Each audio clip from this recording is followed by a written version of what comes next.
Hi, good morning everyone. This is Jerry. It's a beautiful sunny morning, Saturday morning.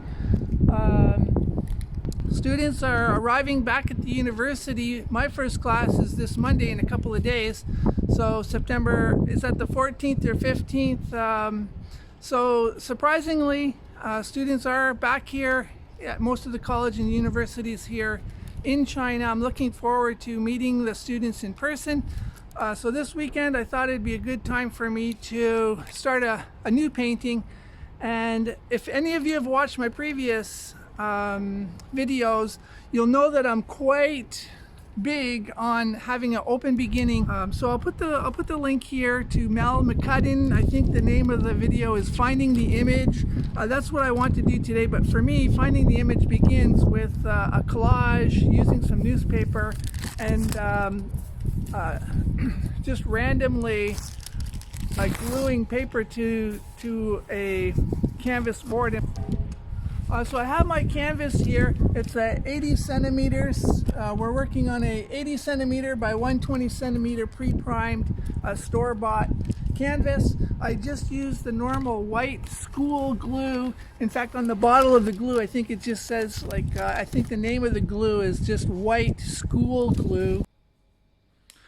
Okay, let's have a look at the three different glues that we're using here. This is the white school glue that I told you about earlier that we're using for the newspaper, and that's what I use to glue some newspaper onto the canvas board. And I don't know how much of the paper is going to stay on. If I do a poor job, the key is to do a really poor job when you're gluing on the newspaper. You don't really want all of the newspaper to stick. Of course you want some of it to come off. So let's get started here. Let's start removing some of the paper. This is step one of how to have an open beginning, and let's get started.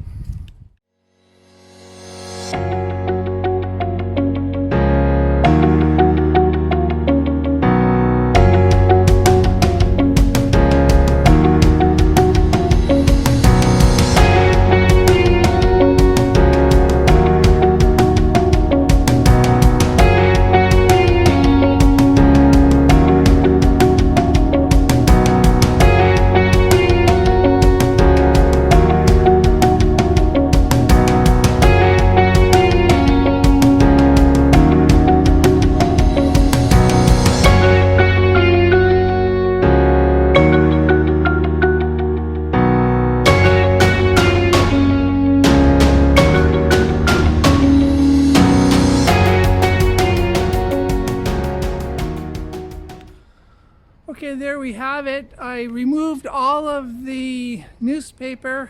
More newspaper came off than I was expecting, but that's okay because we can work with whatever we have.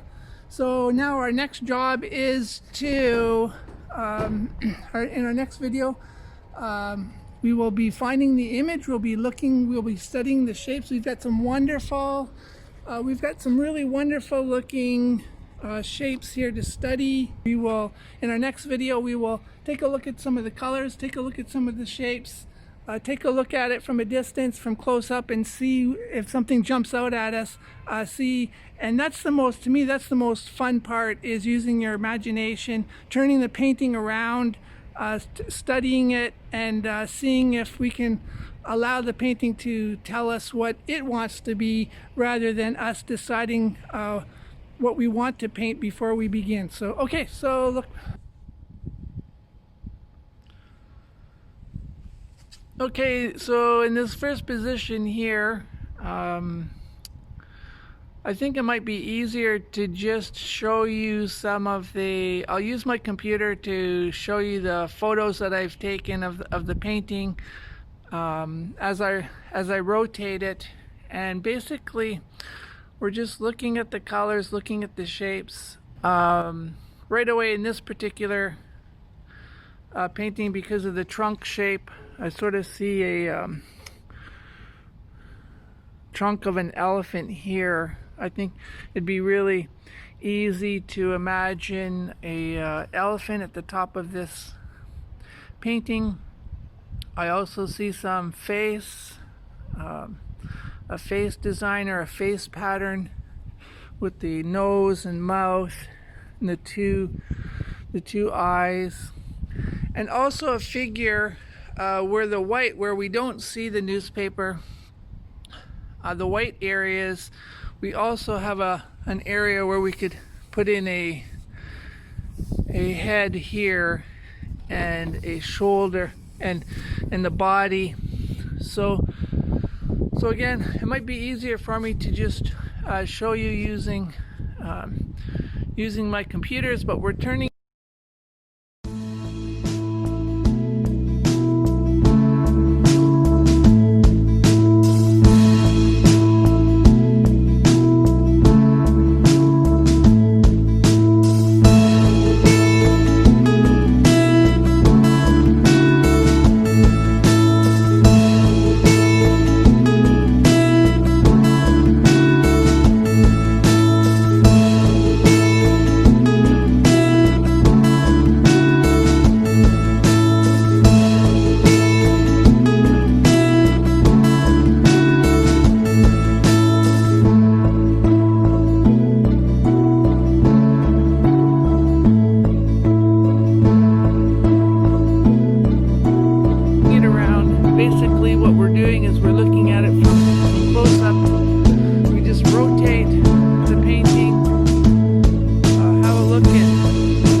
looking at the paintings before I begin gluing, or before I even decide what I want the painting to be.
Okay, so as you can see, there's no shortage of what this painting is telling us, what it wants to be. So stay tuned for our next video.